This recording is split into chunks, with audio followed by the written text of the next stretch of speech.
мен өзімнің кемшіліктерім бар, пенде екенімді өзім мойындасам, Алланың алдында, тек Алла ғана мінсіз екенін мойындасам, басқа адамға деген талабым да мен кішкене төмендейді. Негізінде талапты мен өзіме қойғаным жақсы, басқа адамға қойғаннан гөрі. Және егер мен әйелімнің мен ойлағандай жақсы адам болғанын қаласам, өзімді жақсартуым керек, басқа жол жоқ. Мен жақсартқан кезде әйел адам мен еркек адам не ғой, екі жарты бір бүтін дейді ғой, екеуі бір бүтін болған негізінде. Менде қандай қасиеттер шығады, ол міндетті түрде әйелімнен көріне бастайды. Менен қандай кемшіліктер шығады, міндетті түрде әйелімнен көріне бастайды. Сондықтан әйелімнен көрінеді. Иә, сол сияқты әйелдің де бойында қандай кемшіліктері бар, еркектің бойынан көріне бастайды. Әйелдің бойында қандай жақсы қасиеттер дамыта алады, әйел адам, ол да міндетті түрде еркектен сол көтере бастайды. Екеуі бірге ғой, бір-бірі жүріп жатқан ғой. Жолдас қой екеуі, жолдас. Алланың жолындағы достар ғой, бір-біріне әсер ете береді.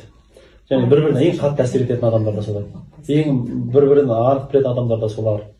Сондықтан да екінші адам мынандай ғой.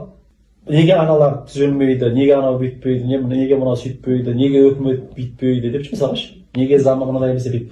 Бүкіл кінәді сырт жаққа аудара беру негізінде. Ол негізі балаң позиция дейді ғой. Баланың ұстанымы дейді.